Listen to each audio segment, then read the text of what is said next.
Inspired by Ricky Burns, I think. Mark, how excited are you to be here, part of this whole scene? I'm really excited. Trainings went perfect. I just can't wait to get in there now. Good stuff. I think that work?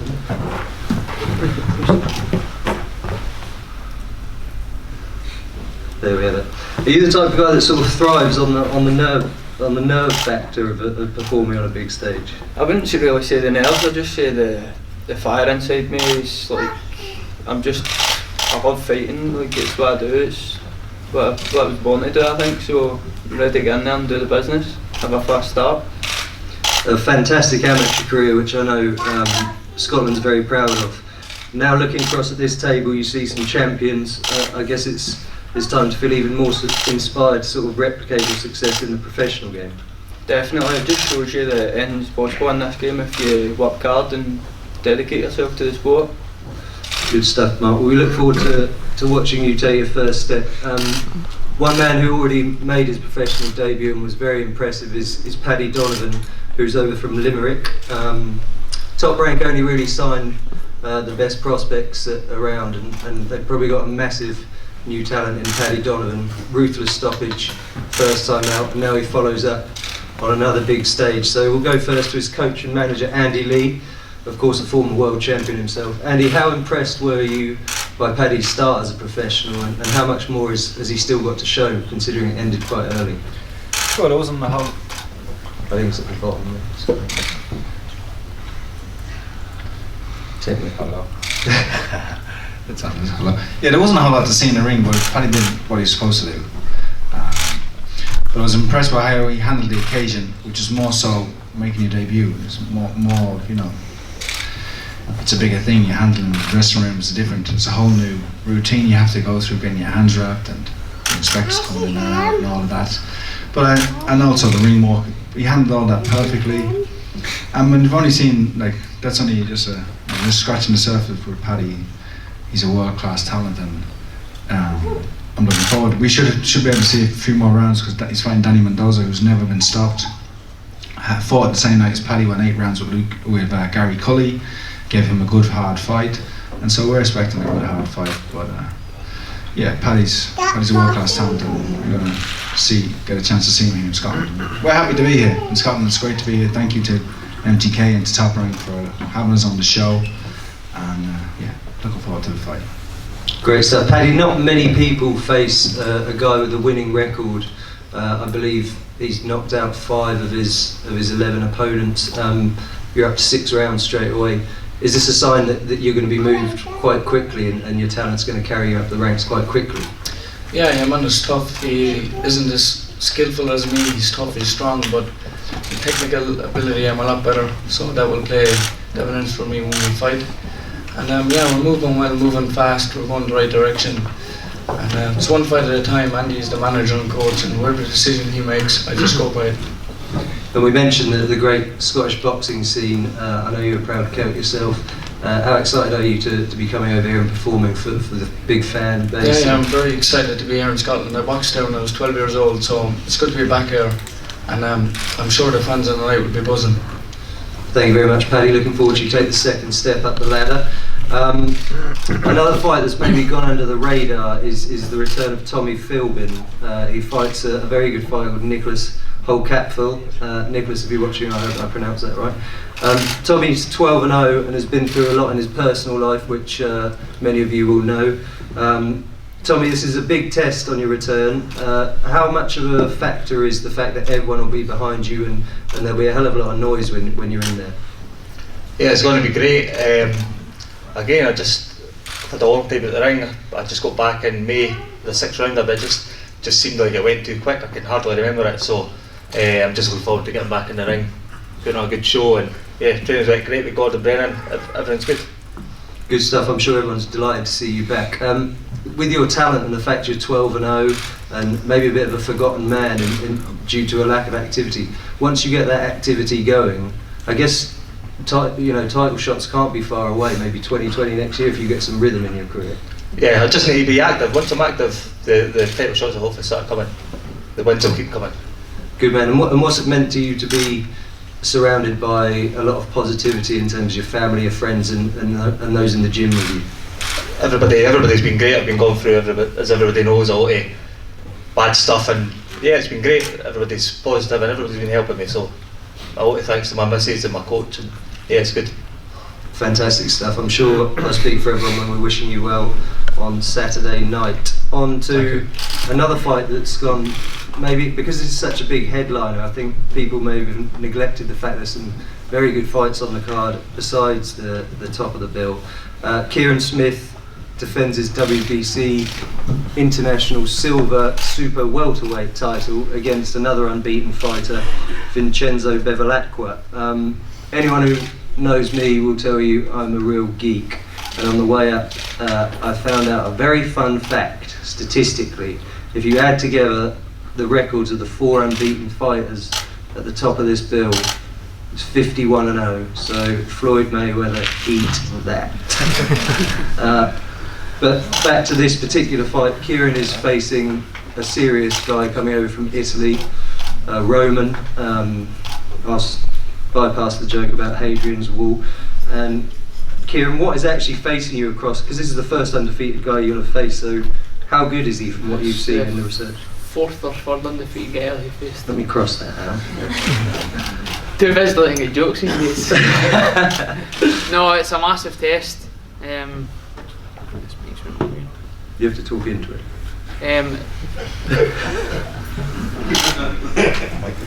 Go on, Kirin.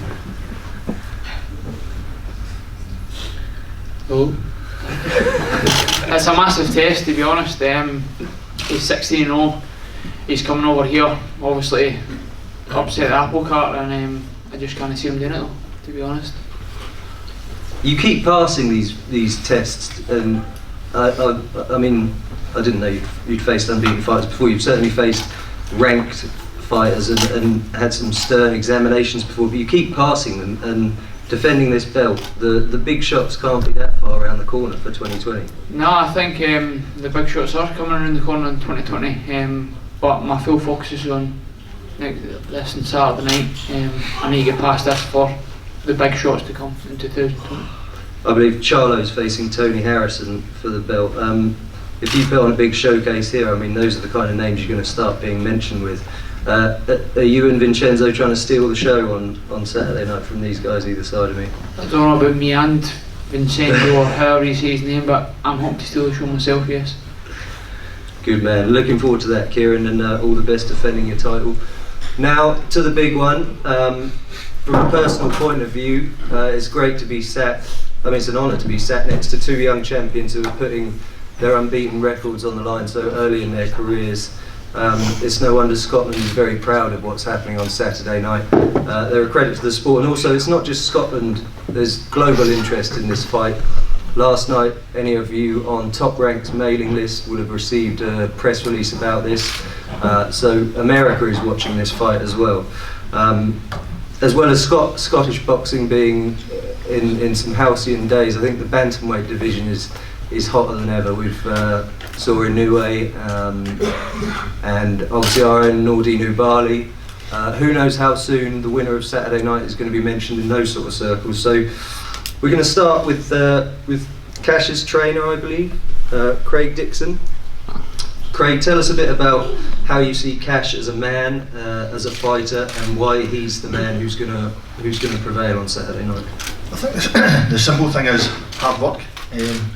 From the minute I started training, you can quite clearly see the dedication and the effort and the willing to win, learn, dedicate himself to a sport.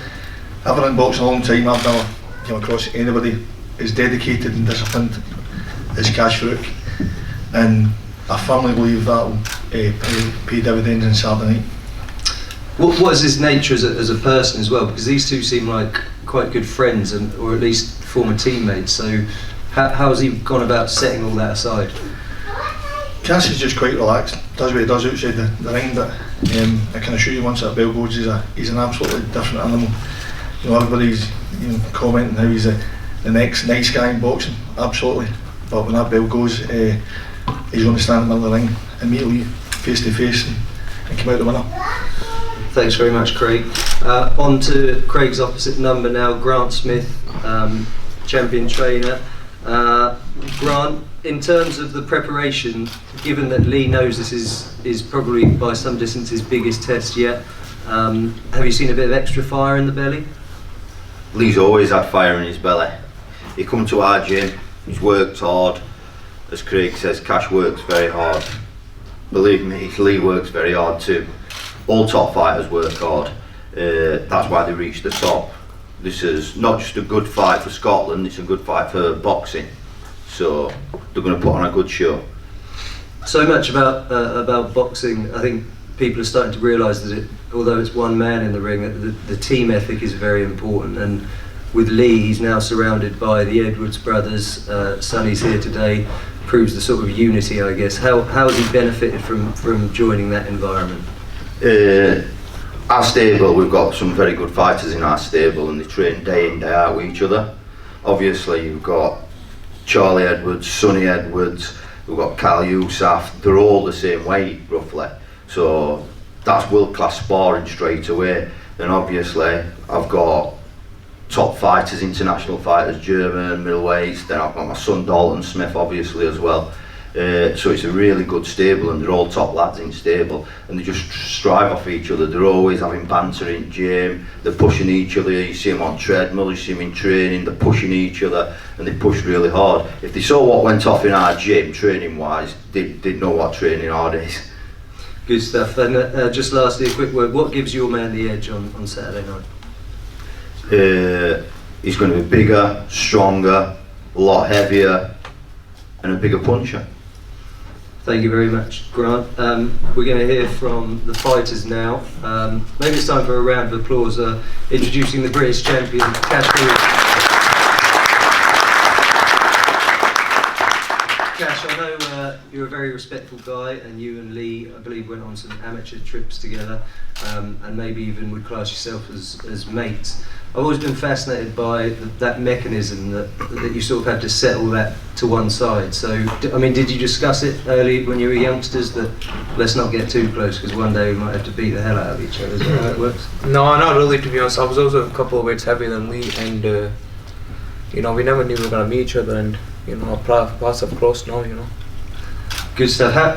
Where does the motivation come from? Is it the pride? I remember, I think when you fought a butcher here, you were talking about how much that belt means to you and that you sleep with it, and yeah, a bit weird, but but is that where your motivation comes from, the sort of the commitment to that belt and keeping it?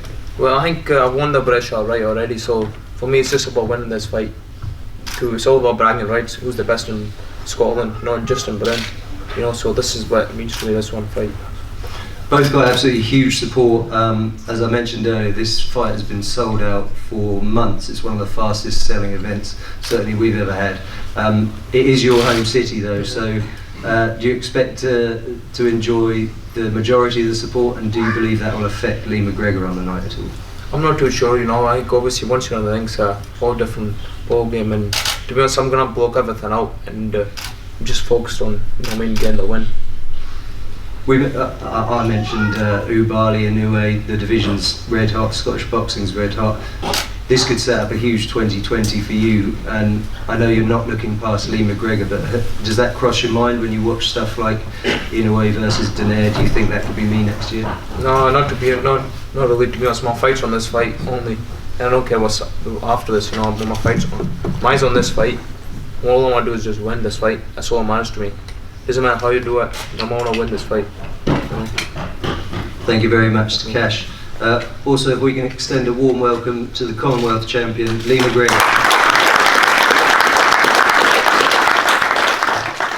Lee, Cash has obviously got great respect for you, and I believe it's mutual. So, how do you motivate yourself? Because the nature of this fight, in terms of your relationship with your opponent, is very different from last time, but the stakes are much higher. Yeah, no, of course. As you say, it's how do you sort of switch off that friend zone mentality? But let's be honest, it's quite easy for the both of us to do it. We know what's at stake. It's the winner goes on to life-changing opportunities. So I've prepared my body. I've put it through hell. I'm ready for whatever Cash brings on Saturday night, and there's no way that I'm accepting defeat on Saturday. It's just simply not happening. Great stuff. Your trainer mentioned that one of the keys might be your size. Maybe the fact that you're rangy and Cash is quite compact and has shown strength on the inside before might lead some to believe that you try and box on the outside, but given Grant seems to be very confident that you'll be the stronger man on the night, is Welcome inside a possibility and we might see an absolute tear up inside? We'll have to see what happens, but the thing is, I think a lot of people are underestimating my boxing ability. You know, I've travelled the world as an amateur, world championships, European championships, fought the best amateurs in the world, actually beat some of them, so I've got a really good amateur background and I can box, but also I can fight as well. If the going gets tough, I can dig deep, really deep. So we'll see what happens, but you know, I'm prepared to go into deep waters on Saturday. Lastly, we've mentioned Josh Taylor's spectacular performance, entering the pound for pound reckoning and generally bringing Scottish boxing to a new level. How confident are you that you'll go on to achieve similar status and join him and possibly kick off the greatest era Scottish boxing's ever had? No, of course it's mad that I'm even sort of getting spoke about in these sort of conversations and stuff, because I think a lot of people forget I've had 7 professional fights and this is my 4th title fight. Not many boxers do that, so I'm quite proud of myself. That's why I think I've proved now that I'm willing to fight anybody, not scared of any challenge. I could easily have padded my record and been 10, 11 and 0 fighting journeymen, everyone's still raving about me, but I want to be in proper fights, and fighters coming up through the ranks, if they don't thrive to be involved in events and fights like this on Saturday night, then I'm afraid you're in the wrong game. So I'm just ready for Saturday. I'm going to get this out of the way, make sure I win this fight, and as I said, it's life changing after this, so if that's not enough motivation, then I don't know what is. Top man. Huge turnout today. It's great to see so many of you here. It would be remiss of me not to offer you the chance to question the fighters. Any questions from the floor? Hands up.